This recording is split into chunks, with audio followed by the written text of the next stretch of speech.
भारत में काफी वक्त से इस बात की आशंका जताई जा रही थी कि तेल कंपनियां किसी भी वक्त पेट्रोल और डीजल के रेट बढ़ा सकती हैं। इसके पीछे की सबसे अहम वजह थी इंटरनेशनल मार्केट में क्रूड ऑयल के रेट में लगातार हो रही बढ़ोतरी, जिसकी एक वजह रूस यूक्रेन वॉर को भी बताया जा रहा है। लेकिन अब तेल कंपनियों ने डीजल के दाम बढ़ाकर एक बड़ा झटका दिया है। भारतीय तेल कंपनियों ने डीजल के दाम में प्रति लीटर 25 रुपए की बढ़ोतरी कर दी है। न्यूज एजेंसी पीटीआई ने सूत्रों के हवाले से अपनी एक रिपोर्ट में ये जानकारी दी है। हालांकि आपको और हमको फिलहाल इस बढ़ोतरी से घबराने की जरूरत है भी और नहीं भी। अब आप सोच रहे होंगे इसका क्या मतलब?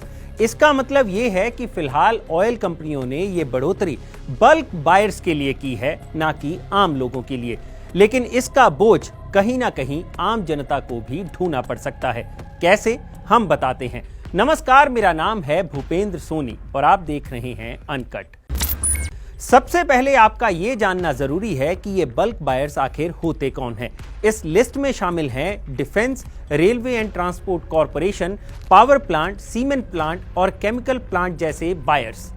जिन कंपनियों को बल्क में ऑयल की जरूरत होती है, ऐसे बायर्स की जरूरतों को ऑयल कंपनियां अलग से पूरा करती हैं।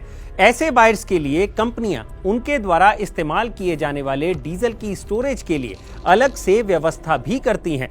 अब ऐसे बायर्स को ही आम लोगों की तुलना में 25 रुपए ज्यादा देकर तेल खरीदना होगा। दिल्ली की ही बात करें तो जहां पेट्रोल पंप पर डीजल का रेट 86 रुपए 67 पैसे चल रहा है और मुंबई में डीजल का रेट 94 रुपए 14 पैसे है, वहीं बल्क यूजर्स को दिल्ली में अब 115 रुपए प्रति लीटर और मुंबई में 122 रुपए 5 पैसे प्रति लीटर के दाम से डीजल खरीदना होगा। अब ये खबर सुनने के बाद आपको राहत तो मिली ही होगी कि फिलहाल आपके लिए पेट्रोल डीजल के दाम में कोई बढ़ोतरी नहीं हुई है, लेकिन ये खुशी आंशिक साबित हो सकती है। क्यों? क्योंकि ट्रांसपोर्ट, प्रोडक्शन आदि से जुड़े बायर्स का इस बढ़ोतरी से जो खर्च बढ़ेगा तो उससे महंगाई बढ़ने के चांसेस भी ज्यादा होंगे। तो हो सकता है आने वाले वक्त में आम जनता को इनडायरेक्ट तरीके से इस बढ़ोतरी का बोझ उठाना पड़ सकता है।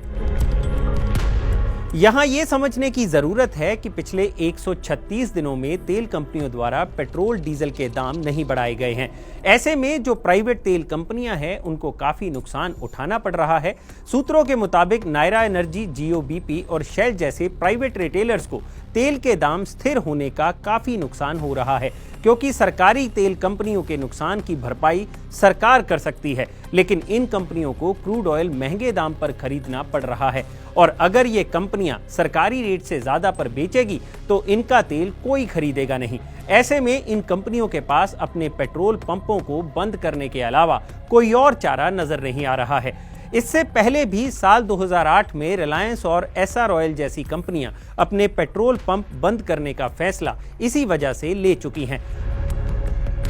हालांकि जानकारों के मुताबिक इस बढ़ोतरी का नुकसान प्राइवेट ऑयल कंपनियों और सरकारी ऑयल कंपनियों दोनों को ही उठाना पड़ सकता है, क्योंकि इस बढ़ोतरी की वजह से हो सकता है कि बल्क बायर्स कंपनियों को सीधे ऑर्डर न देकर सीधे पेट्रोल पंप से ही डीजल खरीदना शुरू कर दें।